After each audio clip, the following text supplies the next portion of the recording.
بہت بڑی طاقت بنیں گے آپ اگر آپ کو سہنا آ گیا اور برداشت کرنا آ گیا. چونکہ جب آپ برداشت کرتے ہیں نا تو اندر میں ایک طاقت پیدا ہوتی ہے. وہ طاقت آپ کی روح کو پرواز دیتی ہے اور اگلوں کے لیے تسخیر کا کام دیتی ہے. اور اگر آپ پھٹ گئے تو بم کے پھٹنے سے کیا ہوتا ہے؟ تباہی آتی.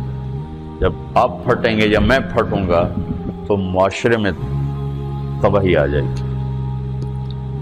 تو اس کے لیے آپ دو چیزوں کا اہتمام فرمائیں. ایک اپنی زبان کی حفاظت فرمائیں. آپ اس 400 کے معاشرے میں کوئی غیبت کرنے والا نہ ہو، کوئی جھوٹ بولنے والا نہ ہو، کوئی کسی کو طنز کرنے والا نہ ہو، تانا دینے والا نہ ہو. ایسی بات جو کسی کے دل پہ جا کے چوٹ مارے اس سے آپ اپنی زبان کو صاف کر لیں.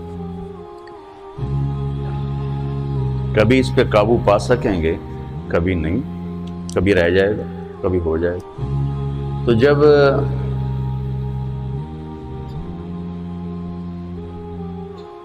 ہاتھ سے نکل جائے بات تو پھر اللہ نے ہمارے لیے توبہ کا دروازہ رکھا ہے. 2 نفل پڑھو، اللہ سے معافی مانگو، جس پر زیادتی اس سے جا کے معافی مانگو. اس سے آپ کی مزاج میں ٹھہراؤ آ جائے گا.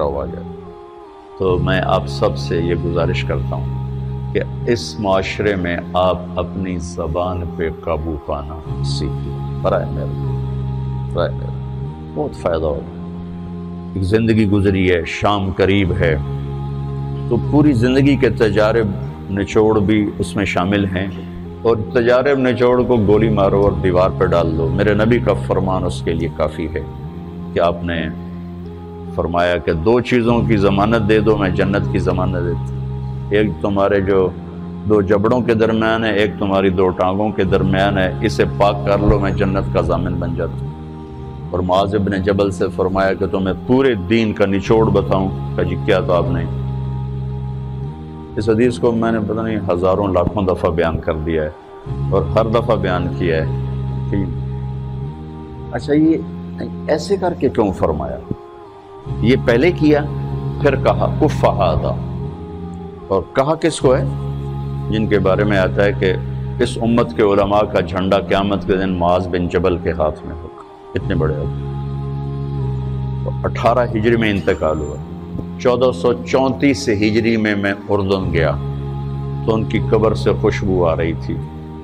1400 سال گزر گیا، ان کی قبر سے خوشبو کا آنا بند نہیں ہوا. اتنے بڑے آدمی کو کیسے سمجھایا؟ بچے کی طرح. معاذ اس زبان کے قابو. تو آپ سب کو، اپنے آپ کو بھی کہتے ہیں.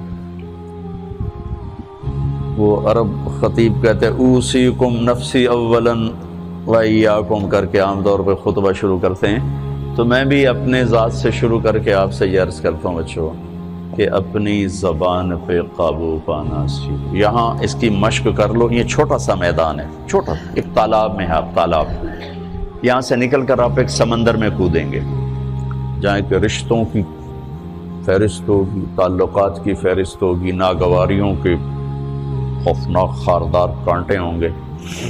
کہیں کہیں پھول ملیں گے ورنہ کانٹوں سے بھرا جہان ہے. اگر آپ نے یہاں پریکٹس کر لی تو پھر آپ اس میدان میں جا کر انتہائی خوبصورت معاشرے کا فرد بن جائیں گے.